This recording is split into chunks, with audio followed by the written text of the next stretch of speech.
Stop settling for flat portraits. If you want professional dimension, you have to master dodge and burn. I'm Boyd, and I've developed a human story method for iPad retouching, where we enhance natural beauty while preserving the authentic character that makes each person unique. In this video, we are fixing a portrait using the curve method in Affinity Photo 2. No fluff. Let's get started.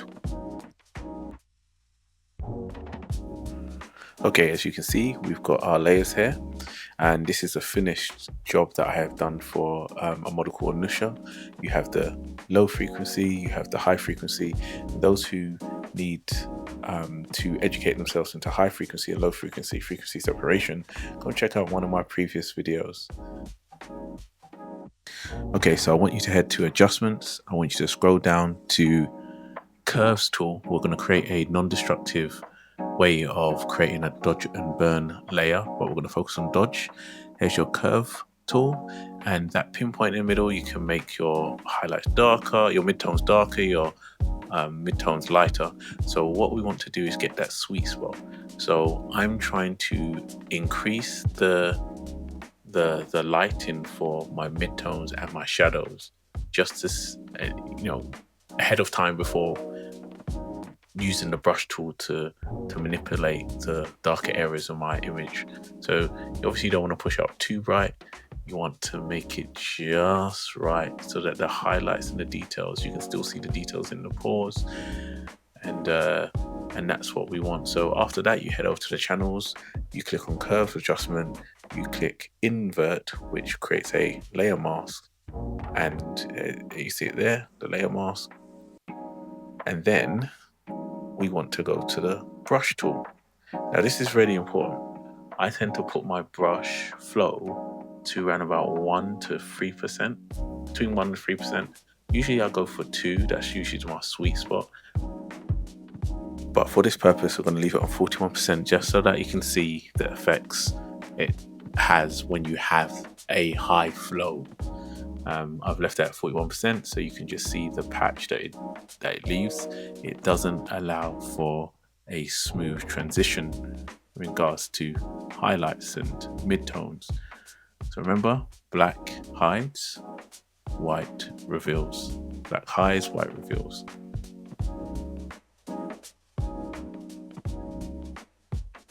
Remember, the sweet spot for flow is between 1 and 3%. I'm going to leave it at 2% right now, and I'm going to adjust my brush width just make it small so that we can get into those smaller areas where there's patches of dark hue or dark tones in the mid-tone and the shadows. And what I'm going to do is I'm going to brush on them gently using my Apple Pencil, and that's literally just to smoothen out and remove some of the blemishes manually, rather than using frequency separation that could soften the texture of the skin. I don't want to do that at this point in time. I've already done that. It's just working on the minor blemishes to make minute changes. As you can see, there is slight changes. What I tend to do is always go back and check. Don't just keep editing without checking. Zoom out, zoom in, check the details, look at it from a different angle, look for different blemishes which really are distracting for your images or for your image, and that's really important. Anything that sticks out and is distracting, try and remove.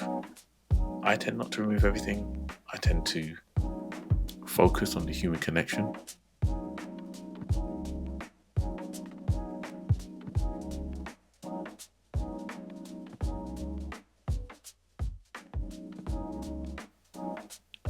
We aren't painting randomly.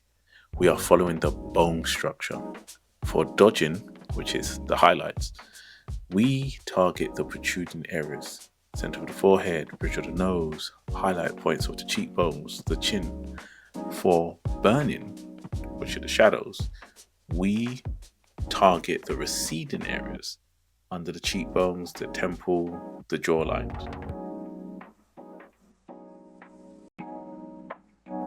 And the great thing about this, when you make a mistake, simply go to colors, reverse the color from white to black, and just brush away, and it reverses it, take away the edits that you have done because it's non-destructive. So you can sculpture as much as you want and then revert it easily, rather than pressing undo 110 times because you've used a single layer.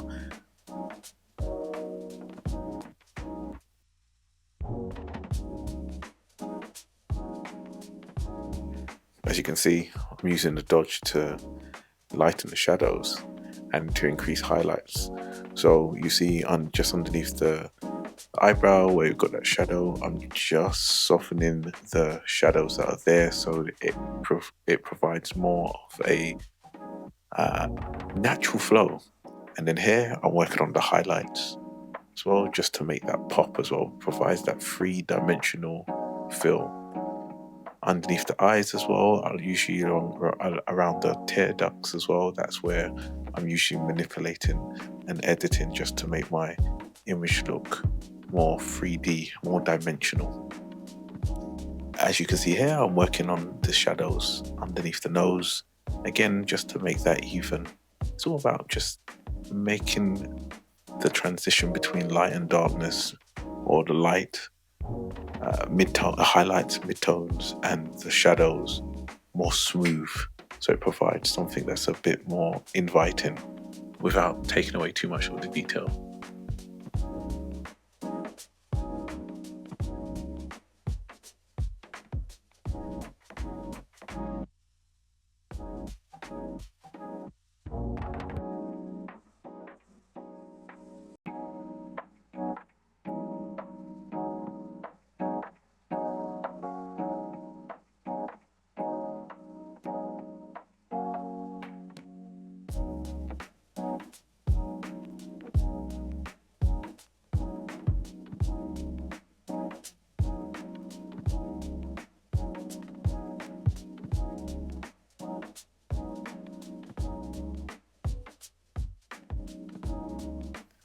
Okay, now it's time to create our burn layer.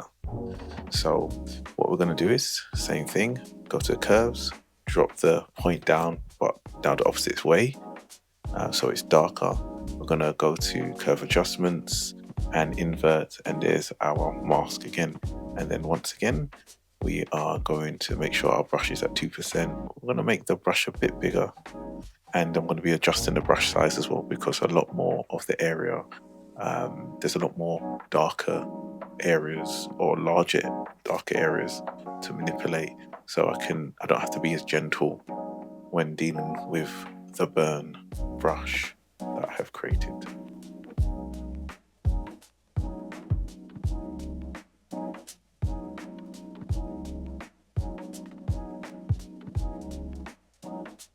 To make the lips really stand out, just use the burn brush underneath the lips where the darker areas there. It allows the lips to really stand off the page. Look, when I do the before and after, it just gives a bit more depth to the lips.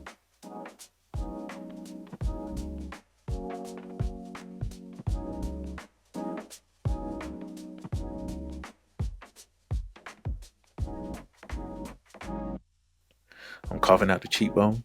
Don't draw a harsh line, brush gently in the hollow places, hollow area. And again, if you make a mistake, switch your brush color to black and paint away. It's completely non-destructive.